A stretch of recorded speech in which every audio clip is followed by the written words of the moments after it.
Hey guys, so I got a chance to go up to New York and go to the Creative Popup event with Sara Dietschy and Timmy Ham and a whole bunch of other YouTubers.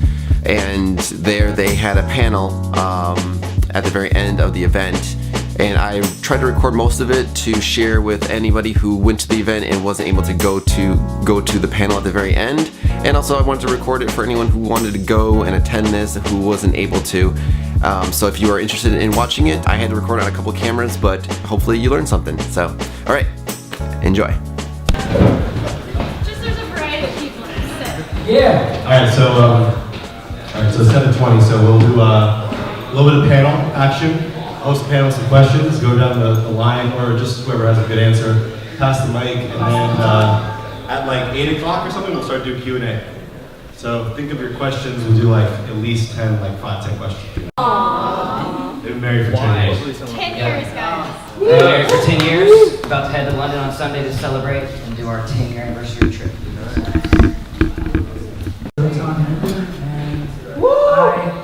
I play music. I also run this amusing space and do events and stuff like that, and sound experiments.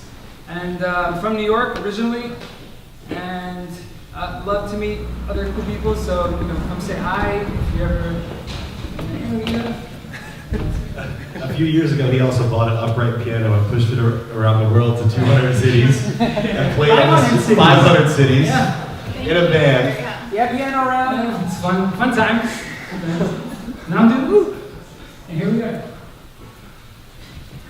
Alright, my name is Jacqueline. I do YouTube tech reviews, so I'll review like the latest smartphone or the latest tablet. I saw the cool merch that Chris basically made possible. Thank you, Chris. Obviously, we're all at, everyone in the room, including you guys, are at different stages of your career, creative-wise, career-wise, business-wise. A lot of people here are probably like getting into content for the first time, or been doing it for under a year, and are looking at you guys and being like, oh, they like have it figured out, which isn't necessarily true. Like people think it's figured out, but it's really not ever figured out. But how can someone who's just started creating kind of get into the flow of finding their audience? Because some people put out good content consistently for years, and like it's really easy to get down when you're stuck at 200 subscribers for a year. Right. It's really easy to quit. So what's your kind of advice to the people? Okay, I'll start. So this is something that I'm starting to say in talks that I do, and I think it's fun for any video about it. But like one for me, one for them is something that I've kind of always done, and it helps you balance your stuff. So what does that mean?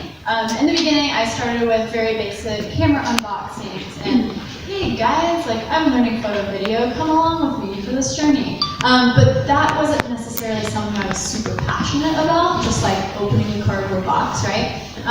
So that was kind of like the one for them, and that was introducing me to new audiences, and that's searchable content, so people will find me through that.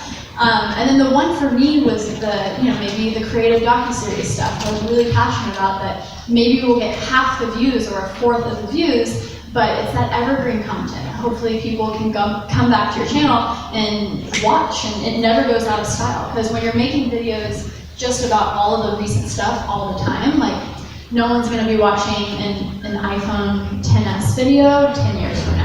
So I think it's really important, like do that topical stuff, do that searchable stuff that will get your audience, but you got to be doing those videos that are for you, and that's what's going to help keep you going. Because it gets discouraging when you're catering to other people.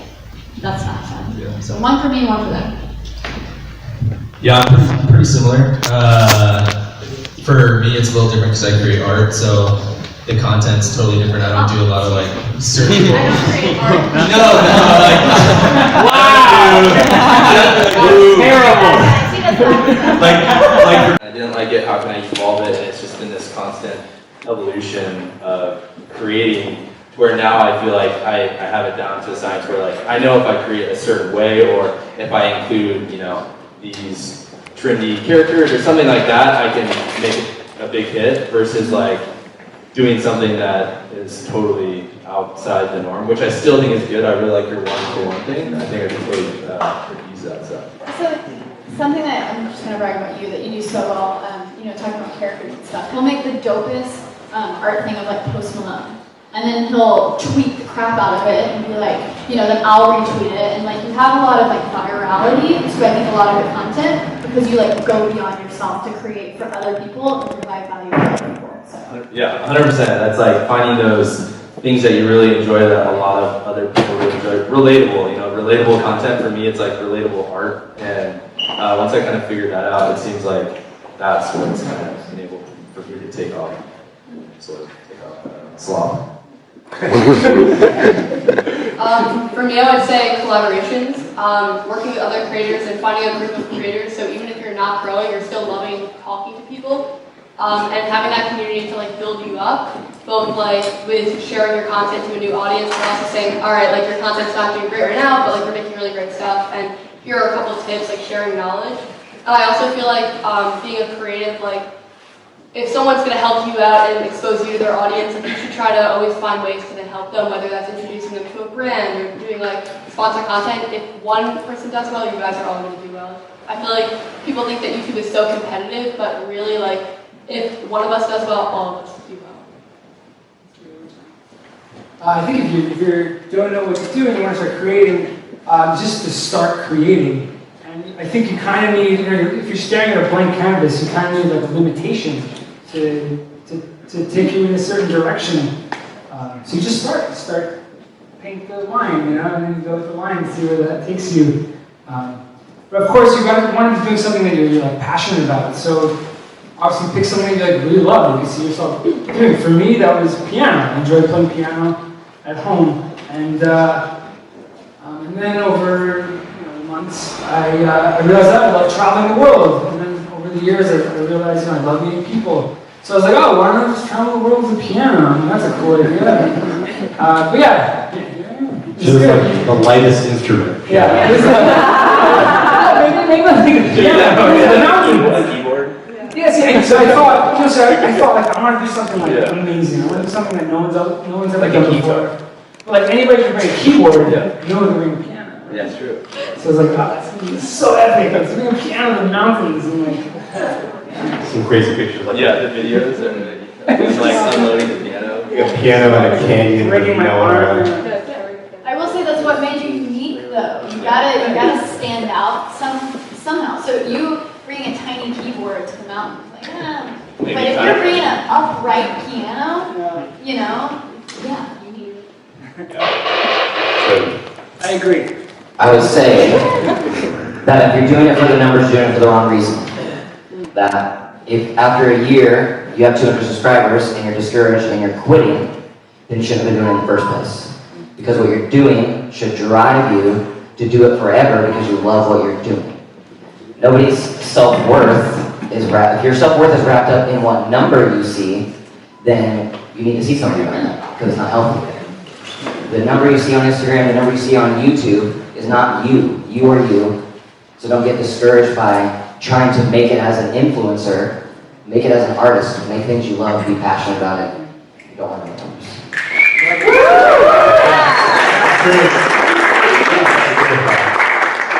And also, like, you gotta, it's oversaid, but you gotta love the process. If you're not loving it from like day one, you're not gonna love it on day 1,000. It honestly just gets harder. It really just does. I've also noticed this in entrepreneurship and everyone's an entrepreneur they're on the way up here. Like, it's like more success almost equals like more pain every single time. It's like, okay, all right, now you have 100,000 followers, which is like already awesome, but now you have 10 more issues. Like, okay, now I'm like moving into a new studio, now I got 10 more issues. Like, I gotta buy furniture, I gotta furnish it, and sponsor content, and I need this thing on the wall, and like, it just never ends, so if you don't love it on day one, not love it on year 5 for sure. All right, next question is, so all of us, work with brands in different ways who aren't on YouTube, or they're, separate from us, and not necessarily have alignments. How do you go about working with brands? Everything from like, do you even respond to, cold reach outs, or do you work with a manager, or how do you find them? And also, how do you work with brands in a way that doesn't make you look like, you're just doing it for the money and selling out, so to speak? We can do whatever. Did I answer that? Yeah, I mean, I don't work with, I haven't worked with a whole lot of brands, so I don't have a whole lot of knowledge base in that, but I will say that I only try to work with brands that I actually use in my day-to-day life.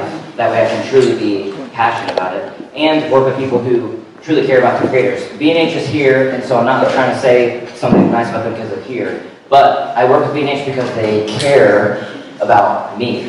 It's like they don't, it's like, yeah, they're trying to make money, but it's like, how can we help you do what you're trying to do? And I'm like, thank you so much for thinking about that. Here's what we can do together. And then I'm like way more excited about it. And those videos are better.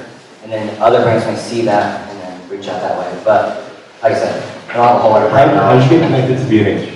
See, I got connected with B&H because I was sitting in a room with a guy named Chris Hall, and I was like, hey, don't you know the guys at B&H? Can you like connect us? And then he shot an email. How'd you get connected to B&H?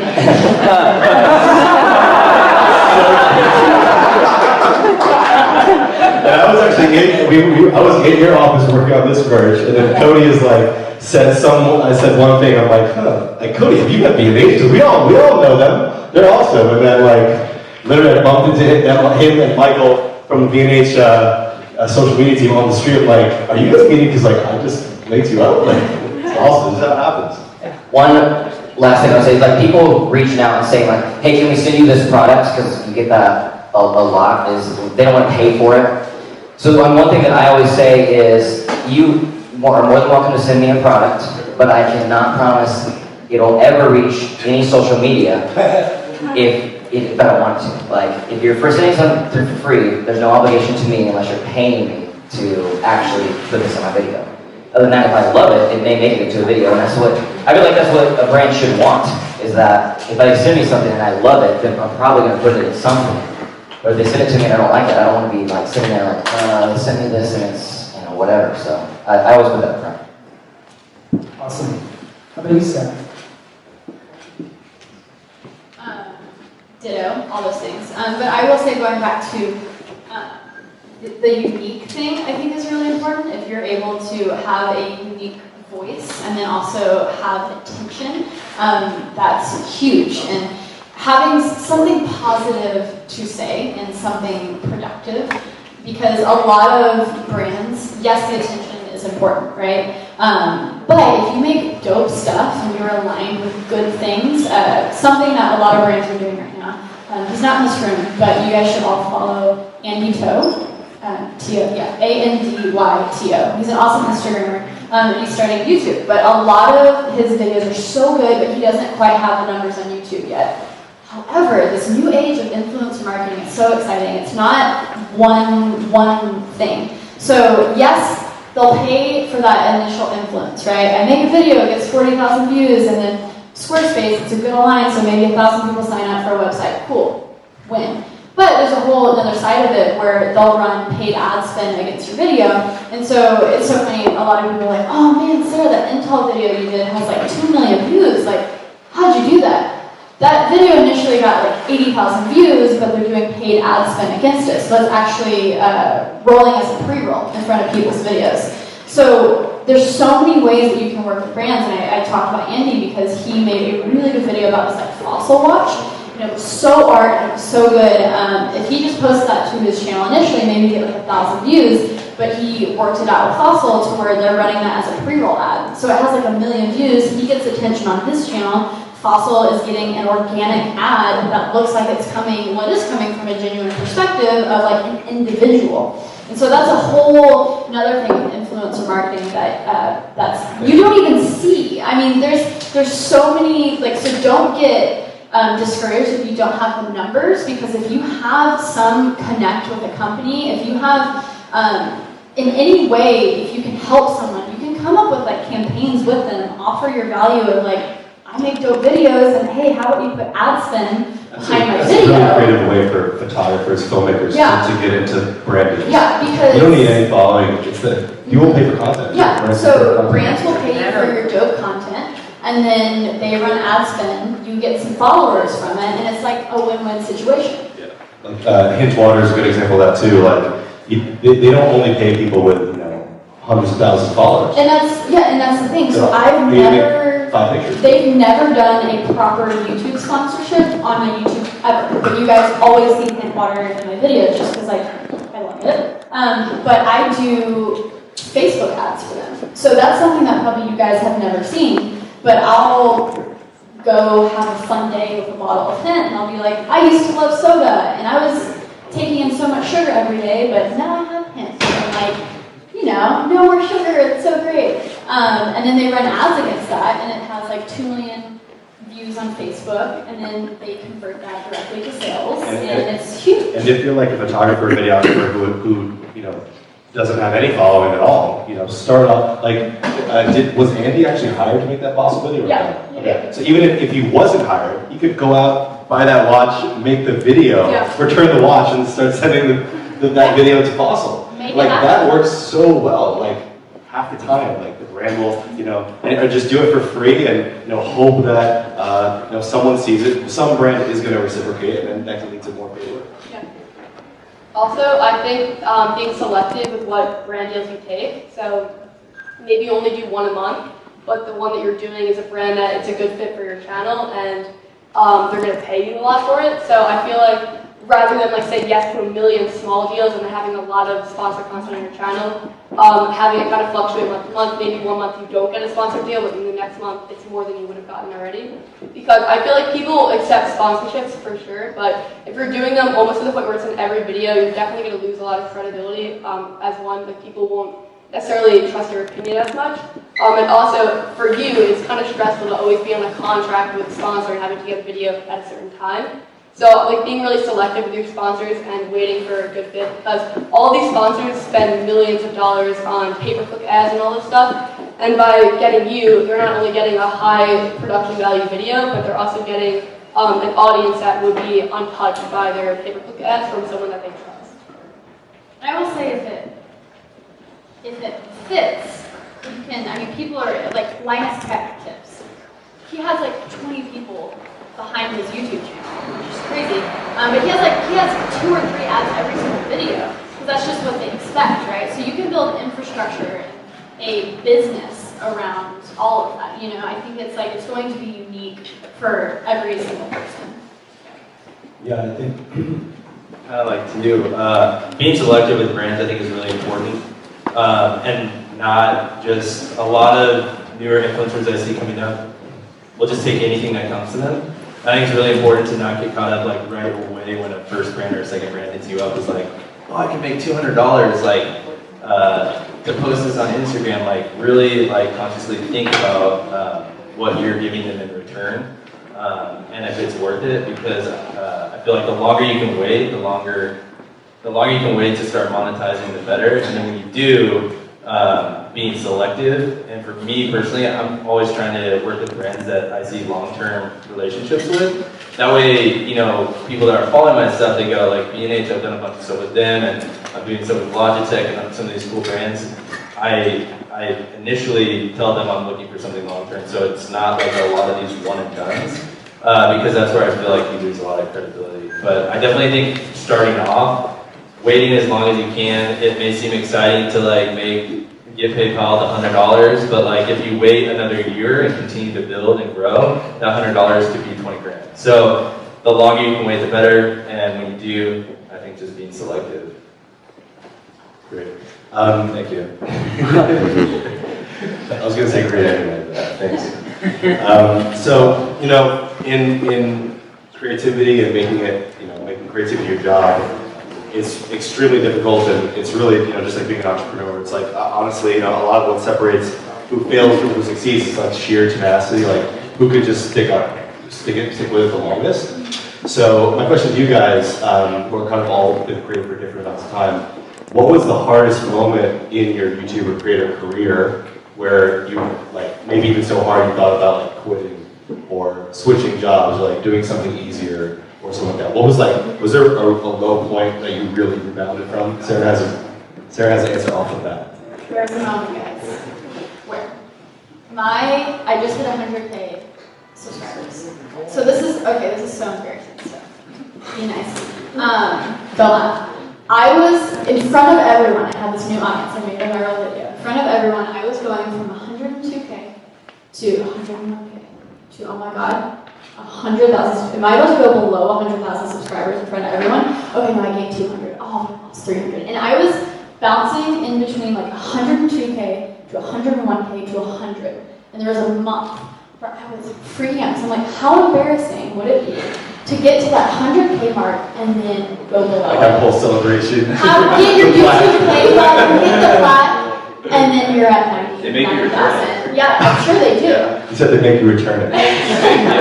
You have to pay for it too. So that was so humiliating because it was almost like failing in front of everyone. But at the end of the day, like, no one's watching that post. No one cares, you know?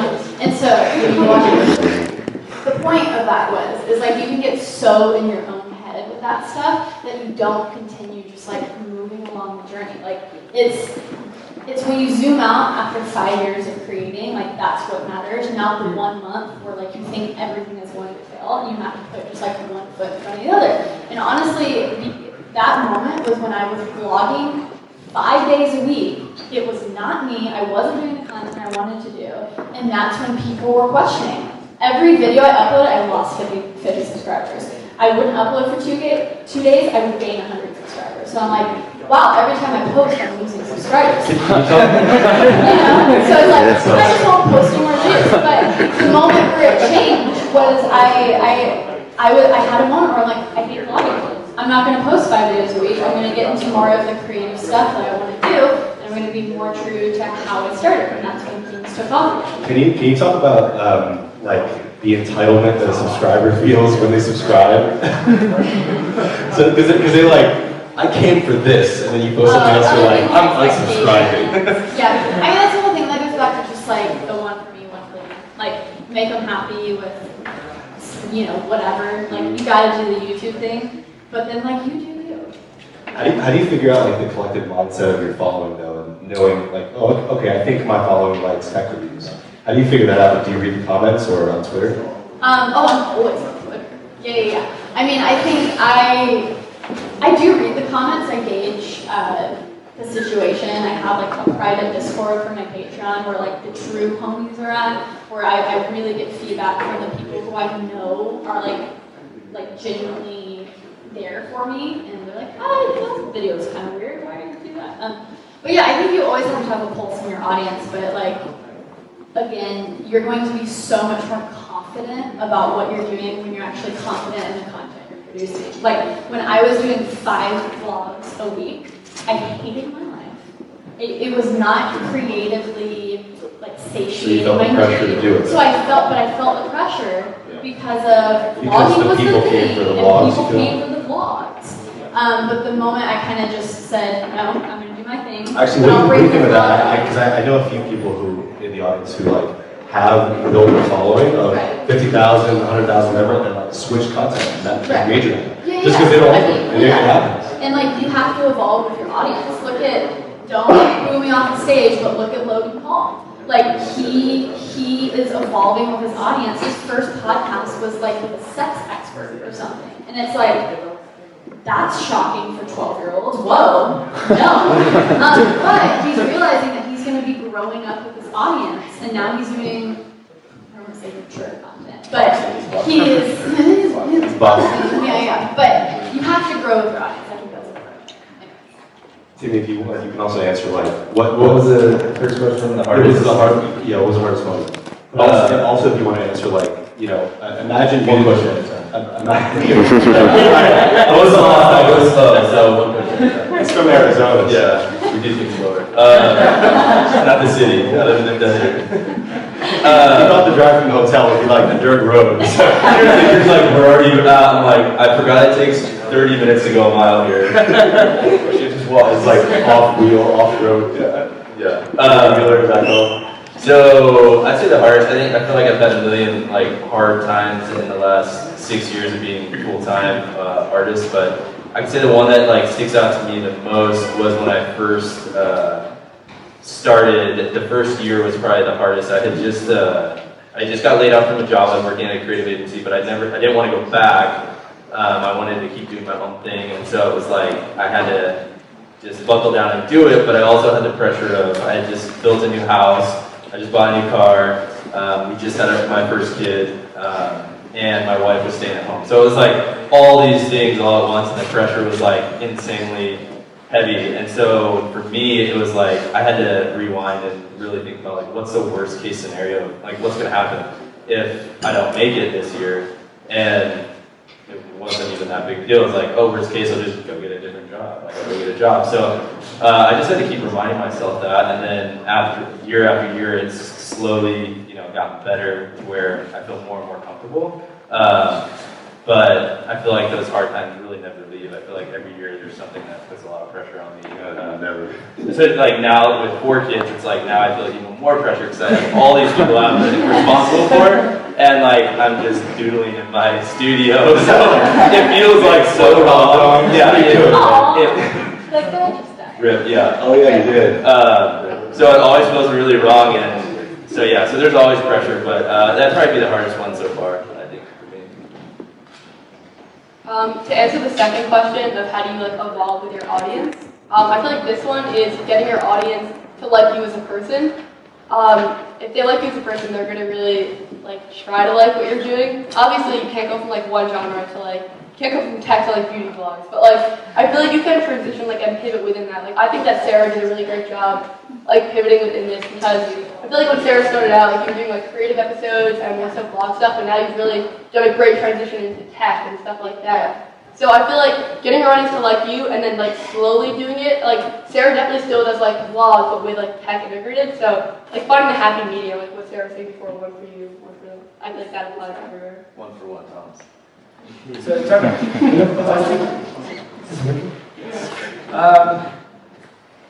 so I have actually quit like multiple times. But I have actually quit many times over the years. But you know what it was?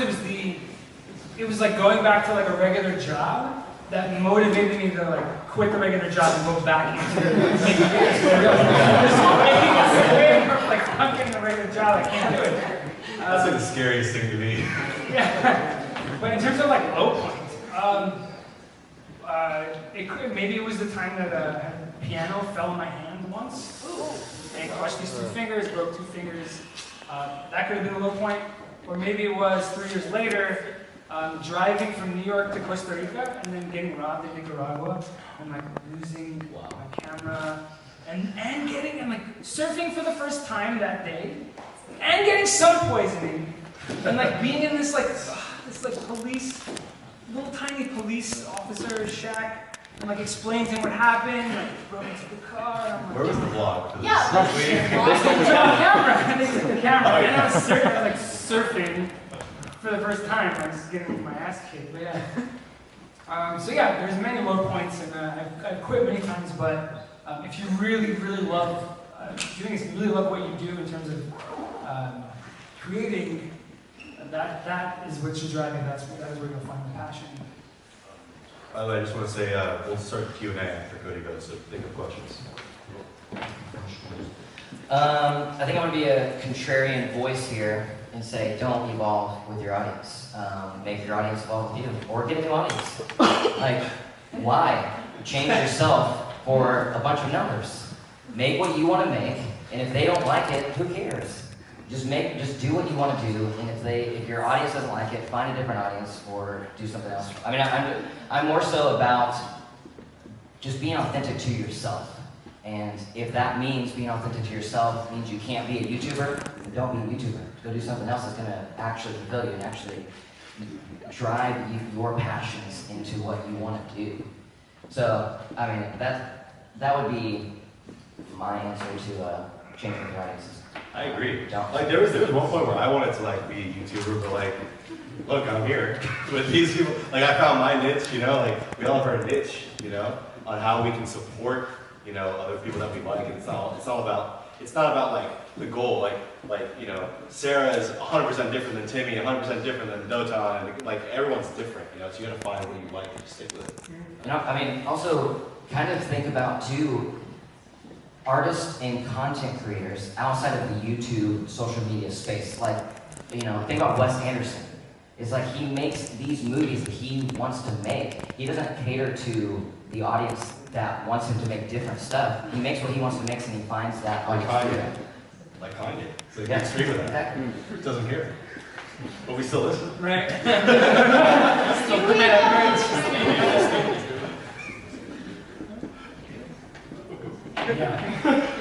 Say it. Skippy move. Hey. It's my workout. You want to say something? I don't know. All right, cool. We're gonna bring in questions. We'll pass around the wireless mic. Bring the heat. Yeah, make it good. It's only a few. Make it great again. Who wants to go first? You can choose. So, would you think that YouTube would be a good start for a young content creator like me? She's 11. She's 6. Oh my god. Told you. Awesome. Sorry, the mic wasn't on for like 5 minutes. We're good now.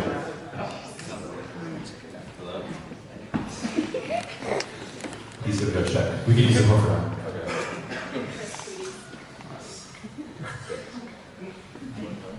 Yeah, so I'm also a pretty young content creator, so I'm 16. So I feel like I can give you some context on this. So I started my channel when I was 13.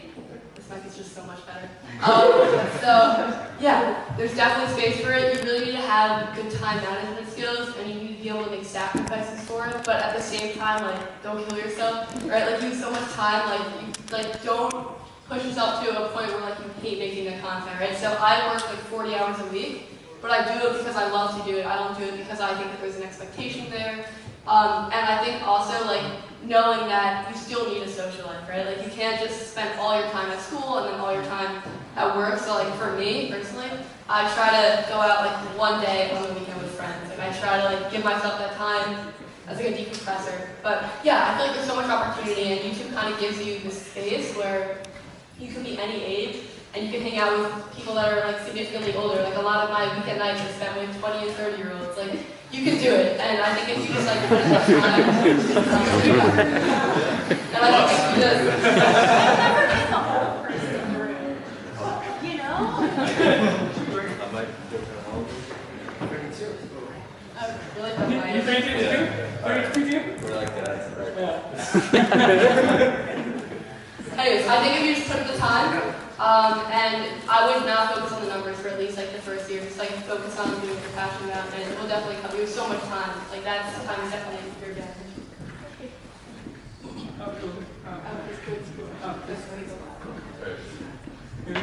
Hello? Yeah, that was fire. Yes.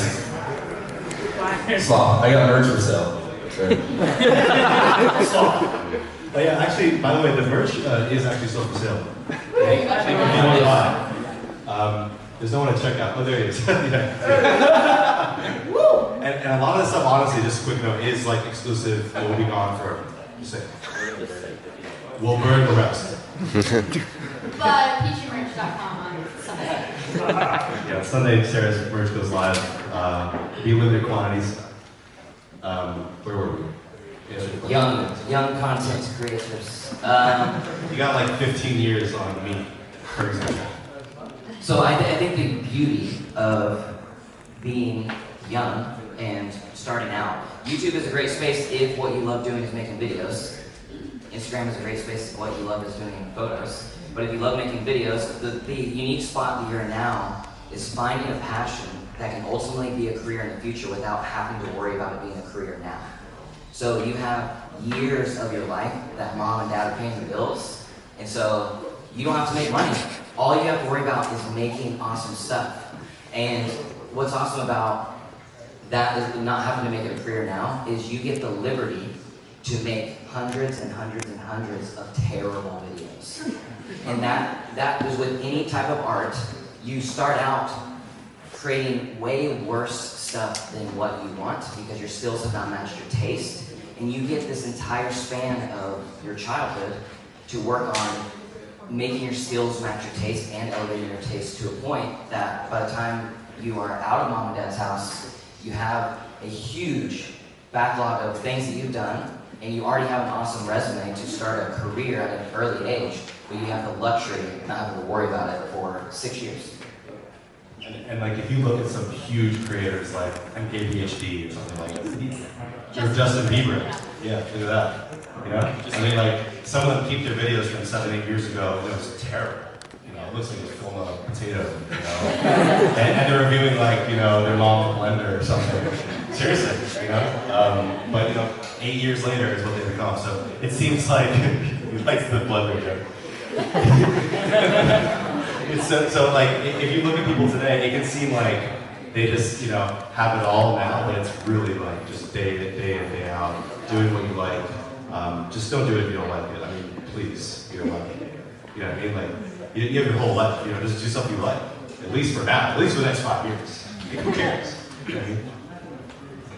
Anyone else want to answer the question? Or next question? Okay. Next question? Can you call it out? Me? Yeah. Alright,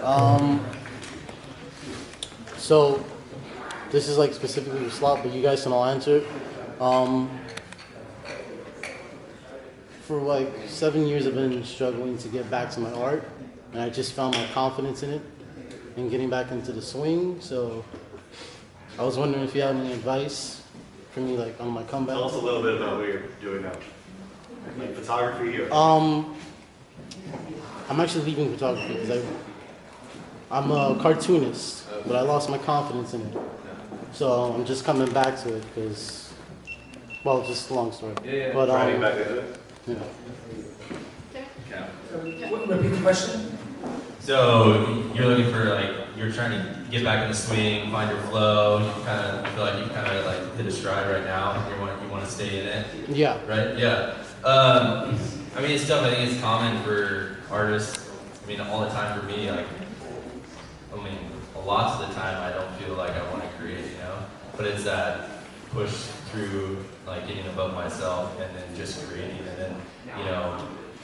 80% of the time after, I'm stoked that I did it, or an hour or two into it, I find that flow finally, but that first 2 hours, 3 hours, it was like the worst thing in my life because I'm just tired of doing it, or whatever the case is. But like, if you can find ways to push through that self-talk, that self-doubt of like, I don't want to be doing this, why should I be doing this, no one even cares about my stuff, like whatever that voice in your head, if you can just push through that and keep creating, it gets easier and easier to like stay in your flow and just create to where, for me, like now it's like I create every day, but I've been able to like shut that off to like get my flow going. So I think the best advice for me personally to you would just be to find a way to, one, not overdo yourself, you know, like you don't want to try to go 0 to hero right away, like be patient, create, and just stick with it. You know, if you can't do something it doesn't mean you have to create every single day, but like if you're consistent on a consistent schedule for a month, you know, just say on Tuesdays that's when I do art, and you stick with that, then I think you can continue to keep your flow and then start adding more days and more days. I think a lot of people get overly excited and they're like, I'm back in my flow, I'm gonna create every single day for 5 hours a day, and then all of a sudden after a month you're like, I hate this. And then you don't do it for 8 months, you know? So being patient and easing into it and not going full steam right away, I think could help. I think you Stop. We could whisper a little bit quiet. John Hill, specifically. If we could be a little bit more quiet. Shut your mouth. I was actually going to say, I think like jump off of what you said is stop focusing on all the reasons why you can't do something. Start focusing on all the amazing things that you can start creating. You start dreaming and crafting and using your imagination and brewing these ideas. It's easy to get frustrated and to give up. It's easy. It's an easy choice. But what I was going to say is... Sloth. Yeah, sloth. After that. I got some if you want. You want a second? Yeah. Okay. I would say, like, so it starts with you liking it. You know, so if you don't like it, keep looking for the thing you like, because otherwise you're never going to do it. You know, that's just not worth doing. It's one life. You know, you only have so much time to spend on things. But when you like it, like I actually know, in addition to Timmy, I know maybe like 5 or 6 other animators, cartoonists, like hand-drawn art or Photoshop art, you know, influencers, so to speak, like people with fan bases, like all the way from, you know, 300K to like 2-3 million, and like in every single case, I know maybe 5-6 ones. Every single case, it's like whatever they were making like in their bedroom for fun, that like seems super silly and ridiculous, catches on. You know, like if you look at people with, you know, like Ketnips, who made like the heart on Instagram, or like Cool Man Coffee Dan, who like I met through Alexander here, or like these are people with 1 million followers, and you know, just starting to realize what they can do for business and stuff. It's like the silliest stuff that you would think like your friend would say like, dude, don't put that out. It's like ridiculous. It's about like, you know, 2 hot dogs meeting each other and like having a, you know, going to a movie or something. You know, it's like so stupid. So, I mean, if there's a comedic edge to it, it's like put out everything. But really just start putting out a lot. You probably need to put out like 1,000 pieces of content before you really get going. And even the people at 1 million still don't even know what they're doing. They don't know anything except what they love, you know. Something that wrecked me recently was a podcast with Seth Godin. Do you guys know who Seth Godin is? Yes. So, my lovely boyfriend John Hill put me on him, but they're not physically. That's not true. There was a recent. Bring back there was a recent podcast where he talked about being a professional. He's a writer, and he says there is no such thing as writer's block. You just do it or you don't. And he talked about being a professional, and it's so hard, I think, for us artists. We get so caught up in feeling it. Do I feel like making a video today? But you have to just be a professional. And he was like, I don't want to show up to the hospital and the surgeon not to feel like working on me today, so I'm going to die. You know, it's like we're not doing surgery out here. But that was such an eye-opener to me, because oh my gosh, wait, this is my job now. A lot of times when I'm not feeling it, you have to have like process and structure in place for it to just happen. So. I think part of it is also routine, but also you catch that momentum, and once you get in that swing, I'm sure you feel this. Like you feel it when you're really hitting that momentum and just creating. Yeah. I think part of that is a daily practice. 100%. Yeah. I mean, I'm like a 100% true believer in what Sarah said. Like, it can't be about your emotions and feelings. Yes, you love it, but like that passion, that like burning flame, slowly will. It sounds lame to say it dies. It doesn't completely die, but it doesn't stay. When you first start, it's like, yeah, this is sick, and then things start happening, and then it becomes your job, and then that flame like kind of dies out, and you can like rekindle it. But really finding the discipline to just create, whether you feel like it or not, you end up super stoked that you did it afterwards. But it's just finding that discipline to push through the I don't really want to do this. I'm not feeling it, because I mean. Look at athletes like, you know, these amazing athletes, like, I guarantee you they don't love training every single day, but then they show up on the court and they're in love. So like, I always look at athletes and like relate to that, because that's a lot of the grind when we do what we love. Is like a lot of people think, oh, you do what you love, so that must mean you love it 24/7, which is not the case. There's a lot that goes into it that I don't love, but at the end of the day, I'm stoked because like, I love the process, and I love the end result. There's a famous quote that somebody, like, just wraps up that whole thing, is that amateurs wait for inspiration, and professionals show up and do the work. It's like, that's the difference between amateur and professional, is just show up and do the work. Amateur wait for inspiration. Yeah, and I just hope, like, you know, everyone here and everyone can just find that thing, because, like, once you click it, oh my God, it's just amazing. It's like you'll forget eating, you'll forget sleeping, like, and it just that's like how that's not how I feel. Yeah. I've gone to the bathroom 2 years. Nice for a diaper. Don't forget the bathroom. But yeah, you know, when you find that, it's just like this crazy, this rush of energy that's like hopefully can just last forever. You know. Anyone else want to talk, or we could Also, I was reading something on Twitter today, which I definitely related to. When you get an idea, you're like kind of disappointed, but you just like keep pushing through, and then at the end you're like, wow, this is actually really good. All right, I have another idea, and it just like it happens over and over. So I think like pushing through the times where you're disappointed with your work, because there's gonna be a lot of times where you had such a high expectation in your head and it just didn't turn out as well. But I think like pushing through those times and eventually like, I mean, I don't ever think you're going to be completely satisfied. Like, you're always your biggest critic. But I think like knowing that you're putting in work, like telling you what they like about your work, but then also giving you like constructive feedback, like here's what I think you should do next time to make it better. I think that that's like really important too. Great, we're gonna do 2 more questions. Do you guys have any rituals or habits that you do to get you going in that creative flow state? Question is, do you have any rituals or habits to get you in the creative flow state? Tell everyone what time you wake up, because What time I wake up? Tell everyone what time you wake up. I'm, well, how do you define wake? Right. Yeah. Oh yeah, I can wake up. But I mean, sometimes I go to bed at 5, to be fair. But because that's your flow, that's what works for you. I'm not naturally a morning person, and so I like that there's people like you that's like, I work when I'm good, you know, so if that means I wake up at 11 a.m. but then I work till 4 a.m., if it works for you, it works. I mean, luckily, like the people, I work with a lot of people in LA. It's the back. So if you heard of the 5 a.m. challenge, that's Willie.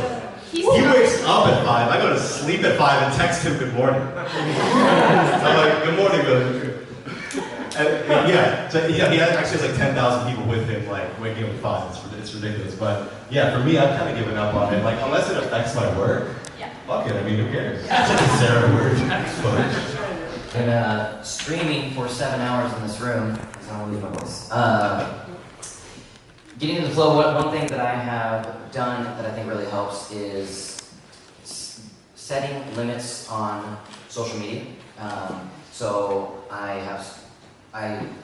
now screen time on the iPhone makes it super easy because it shuts off at 8 p.m.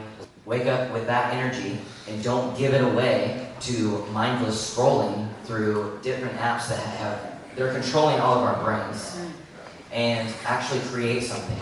And then after you're done creating, then you can consume, some other people's stuff if you want. But it's mostly getting out of this addictive nature of waking up and looking through stuff. Because that's like your brain just slept and it's like so happy and like wants to get up and do things, and then we give it away to scrolling.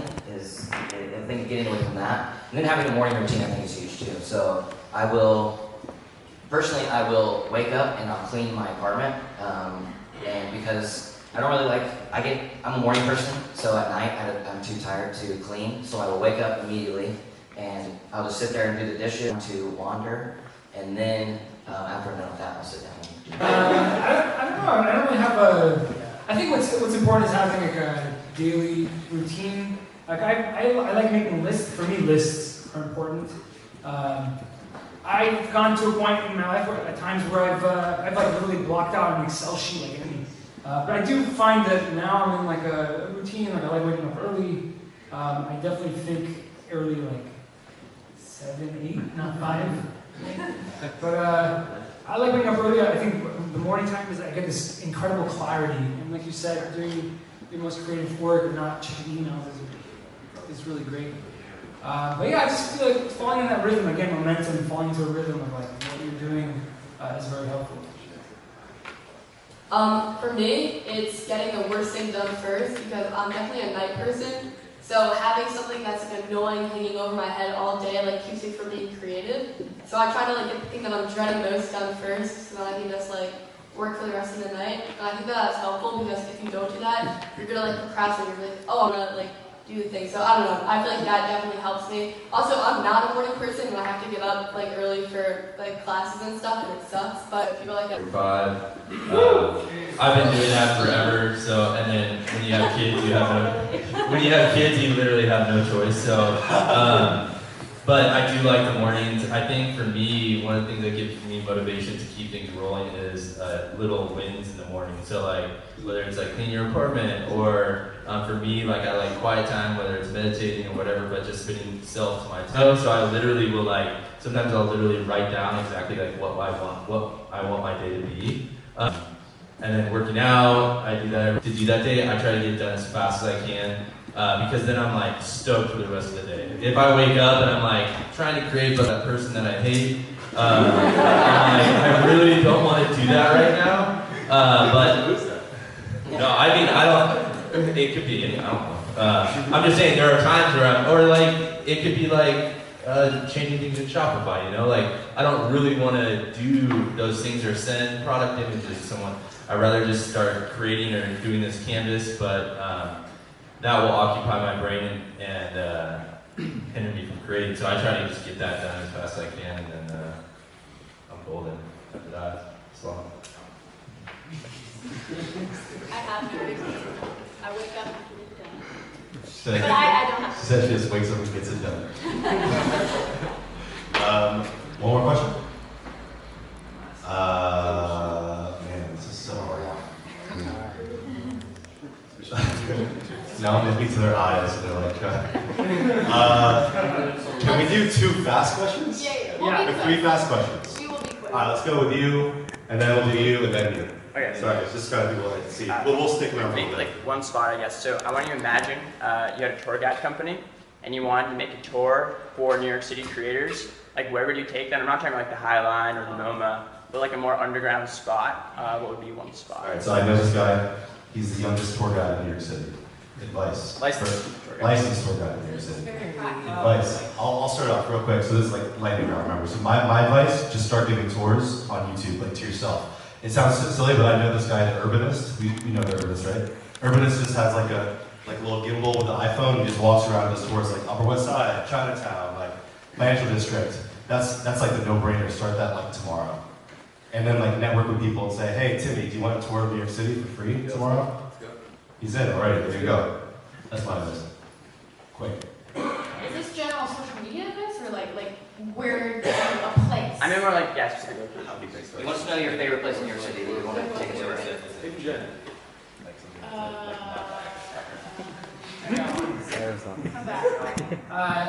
I don't know if most people know this, but there's a bar called McSorley's, which is the oldest bar in New York. I don't know if anyone's been there. It just has like a cool historic interior and like the history behind it. It's interesting.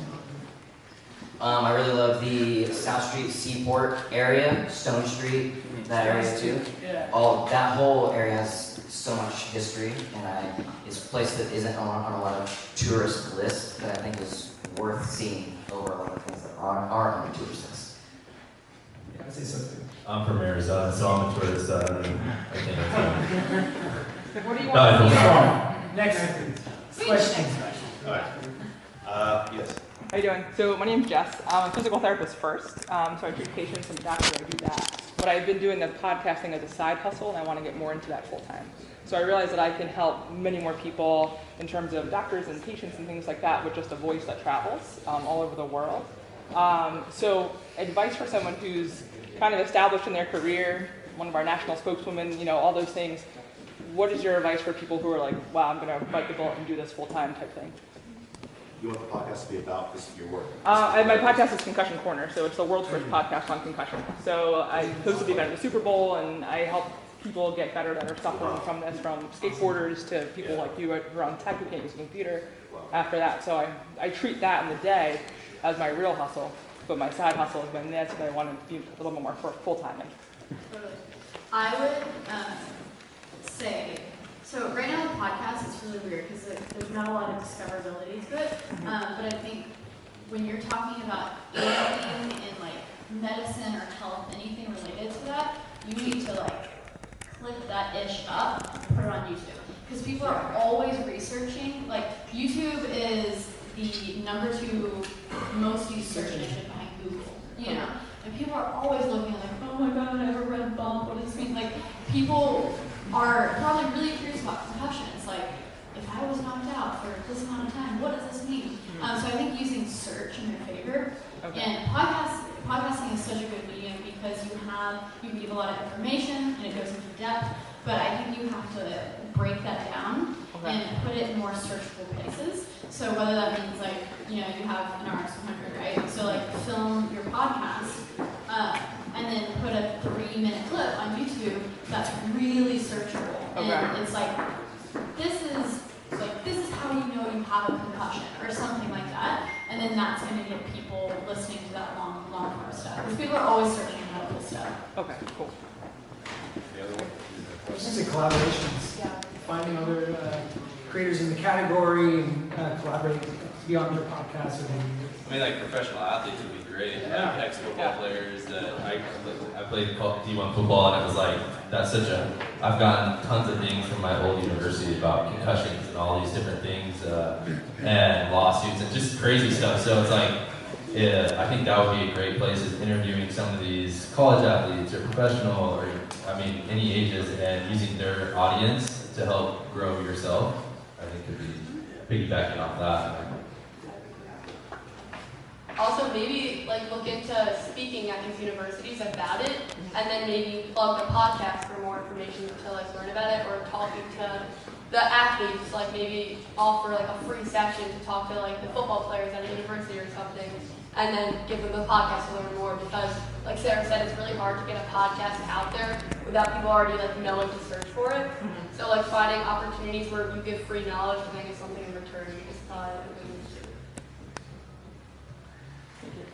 Last question? Yeah, kind of going back to talking about like brand deals and freelancing and stuff like that, I was curious what all of you think about just the concept of working for free, because I feel like there are kind of two camps online. One is like, you have to or you will never develop a portfolio or whatever, and then there's the camp of like, never do that because you need to know your worth and all of that. And I'm curious where you guys fall on that. Particularly Sarah, someone who did a thing recently about how half of your work is like freelance stuff that no one on YouTube ever sees, you know? And so how do you kind of balance that out? Also, you know, stuff like that is more artistic, like being an artist, how do you balance doing the art that you just want to release online because you wanted to make it, and doing design for other people? I can give like my 2 cents to what you guys think if you want. Working for free can be really, really powerful, and there's, you know, a million success stories, but you got to do it strategically. You know, work for, you know, for example, if you're looking to be a photographer who knows YouTubers and wants to photograph YouTube merch, then like work for me for free. You know, like if you want to do like tech videos, like try to reach out to Sarah, or like, you know, a smaller version of Sarah, or more accessible version of Sarah, whoever you can get. It can work, but you gotta be strategic about it. Do it for people who can actually help, and like make sure you vet the person you're working for. Last thing you want to do is like kind of be a one-off relationship. Like full price for free. I think you have to evaluate what is, like, it's always a value exchange. I know I sound so Gary Vee when I say that, but it all comes down to like, what are you offering them and vice versa. And so if this one free job is going to lead to 4 paid jobs, then heck yeah, it's going to be worth it. But relationships. Yeah, and relationships. I mean, this business is so relational. So the biggest moment, so I made a video for Adobe that is still played to this day. They hold the creative jams, which is basically like designers in one room and then dual out who has the best design.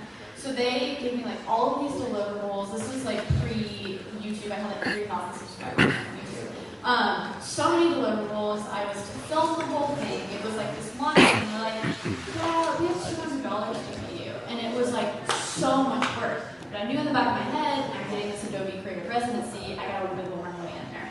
And legitimately, that is where all those relationships began. And that's what got me the Creative Residency, which led to like my entire career. I feel like the Adobe Creative Residency is Adobe pays you for 1 year to pursue your passion projects. Look into it, apply. Amazing. It's literally what launched my career. But so like that, and then a mixture of me going to Austin, making a free video for a designer for one of my creative docuseries. All of that just created so much serendipity that led me to get the Adobe Creative Residency. So yeah, it's just like, it's so dumb to say absolutely yes or absolutely no. It's so based on you and who you're dealing with. No matter, like, still to this day, I'm writing up video treatments for companies that I haven't even signed a contract with them for a brand deal. But if I want to put myself in the ring for that, sometimes, I mean, I've gotten to a point where, like, I'll do the work when a contract is signed, but sometimes I still have to write up a whole page of a video treatment for them to be like, okay, yes, you. So, that was so long, sorry. Yeah, I think as an artist, when I was first starting out, I did anything and everything for everybody, whether it was like a logo or an illustration, just to build my portfolio. And now that I've grown more, I still will do free work if I have the time. And like Chris was saying, it's very strategic on who it is, and it's all about the relationship. So if it's, if I know that I want to do a favor for this person, they ask me, and I want to do it for them, and I have time, I'll do it because I know that possibly, a year or two down the road, something could pay out. And what's crazy is it usually always does pay out. Even a lot of little things that I've done for people that was super lame and didn't get seen by anybody. It's crazy something's come back that like paid 10 times 10 because you just were a good person. So I think if you have time and you can do it and you enjoy doing it, I think you should definitely do it. I think it's just a matter of pushing your ego away, saying that like, a lot of times people are like, I'm too good for that. But it's like, if you love doing it, do it and be a good person. Like, that's what we're here for, is we're on earth to like spread our gifts. And so like, the more you can do that, the better. And I think somehow like this world pays it forward for you. So. There's more than just short-term monetary gains. There's other things as well. Also, I think there's like 2 points here. So for one of them, if you don't have a portfolio, you're not going to be able to eventually get paid work. So if you're just starting out, of course, do the free work and have it as a way to get experience, because I feel like experience is a value exchange there. And getting to use their name, right? Like, oh, I just did work for whatever it is. Like, I just did work for Apple, or I just did work for a famous creator, whatever it may be. People don't know that you didn't get paid. That's so true, too. Yeah, that's really important. Yeah. And then also, the second point of like maybe helping a company out that's really helped you. Like, let's say a company has a lot less budget than you would normally take. Or let's say it's like $200 and you really don't think it's a lot, but you still take it because you have a good relationship with them and you want to help them out and they need you. Now they're going to be more likely in the future to be like, okay, they want to do this trip, or if they were still helpful to us, let's pick them over this other creator. So I feel like, yeah, like it's always going to come back to you, as like Timmy said. So I just think you should just do it because you want to do it, and also if you like creating stuff, like you're going to like doing it anyways, and it's going to help you long run. You're just practicing your craft.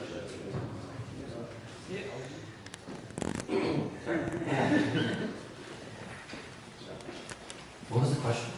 I have an answer, but I like. It was about work for free. Yes. Okay. Sorry.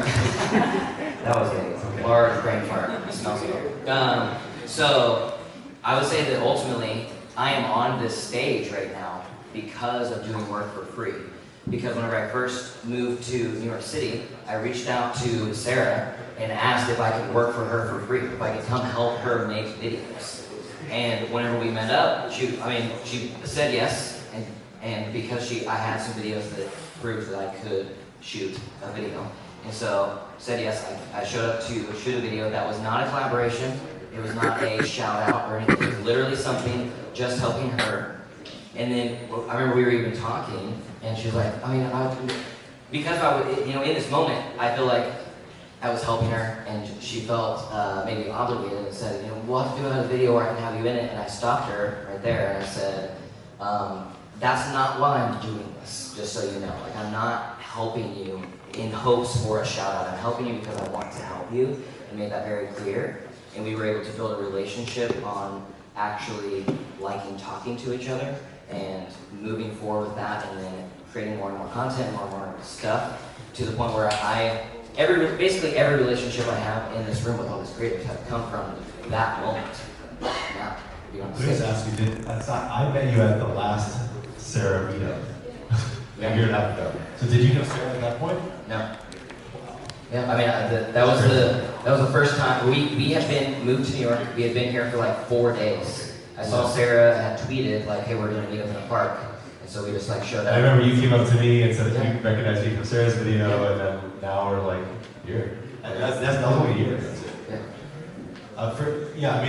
That's anybody else? I would say we're here 1 foot higher than we were before. That's true. That's about one thing on that as well is like the working for free thing and the leveraging it's not something to do just when you're starting out. Like, I know, for me, for example, like I work with people all the time who make us no money. Like that's like financially stupid on paper, but it leads to things. It leads to more deals and relationships. And it might be a year-long play, or a 5-year play, or a 10-year play. Like everything I'm doing right now is essentially at least a 1-year play. You know, and then even at bigger levels, like I know people who like produce for Kanye West who are still making beats for free for other rappers and sending it to them. All right, guys, they really did have a lot to say and gave some good advice. I was still happy to really go to it, and just the experience of like talking with everybody and then talking to some of them individually was a really cool experience. For anybody who was at the event that I didn't get a chance to talk to, and you would like to find me on Twitter or comment below, or Instagram, all of them are below. So, all right, until next video.